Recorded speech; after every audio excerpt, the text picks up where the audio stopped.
दुनिया से भला हम क्या मांगे, दुनिया तो खुद ही भिखारिन है। मांगेंगे तो अंतर्यामी से, जहां होता कभी इनकार नहीं। दरबार हजारों देखे हैं पर तुझसा कोई दरबार नहीं। गुरु महाराज के ऐसे दरबार हमने कहीं नहीं देखा, गुरु महाराज के ऐसा मुखड़ा हमने कहीं नहीं देखा। पूज्यपाद महर्षि शाही स्वामी जी महाराज कभी कभी मौज में गाते थे, तेरा दीदार क्या ही अजब था, निगाह जिसका पड़ा जैसा जब था, झूम जाता था मन होता ऐसा अमन, सुन तराना तेरा जाना चमन का वीराना। मेरे मुर्शद सुनो मेरे रहबर सुनो दास्ताना, तेरा जाना चमन का वीराना। यहाँ खिलते थे गुलहाय कैसे, कैसी रौनक बहारे थी कैसी, लेकिन अब तो वही कोई रौनक नहीं, सुनसाना तेरा जाना चमन का वीराना। चमन वीरान हो गया। गुरु महाराज कैसे हमें दिखलाई नहीं दी। मैं यह कह सकता हूं, इस बिहार की भूमि पर ही सिख धर्म के प्रवर्तक गुरु गोविंद सिंह का अवतार हुआ। सिख धर्म के प्रवर्तक यही जन्म लिए।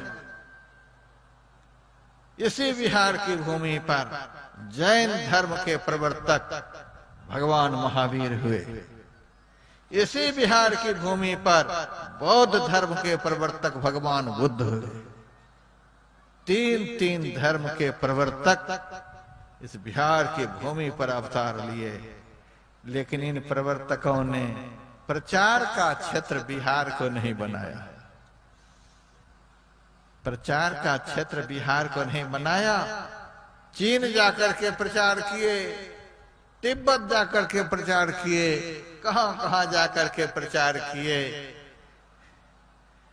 लेकिन हमारे गुरु महाराज को हम बिहार झारखंड के लोगों से कितना प्रेम।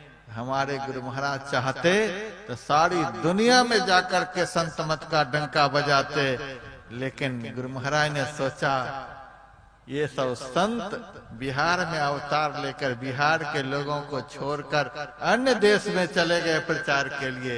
यदि हम भी छोड़ देंगे तो बिहार को कौन देखेगा,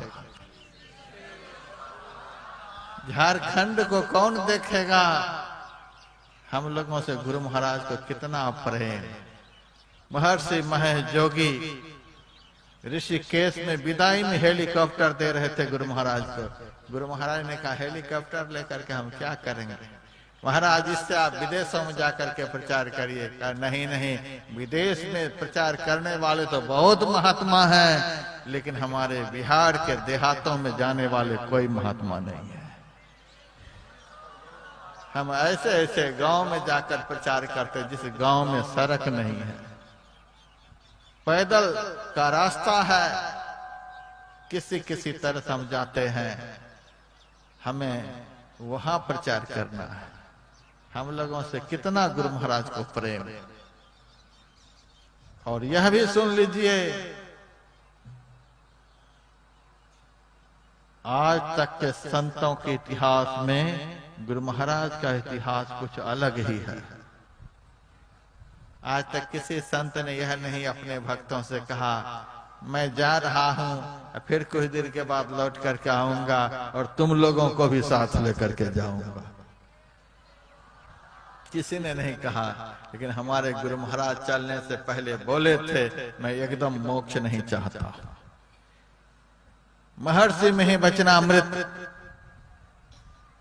यहाँ पर 112 प्रवचन का ग्रंथ है। उसी ग्रंथ में यह भी बात लिखी हुई है, मैं एकदम मोक्ष नहीं चाहता, मैं एकदम मोक्ष नहीं चाहता।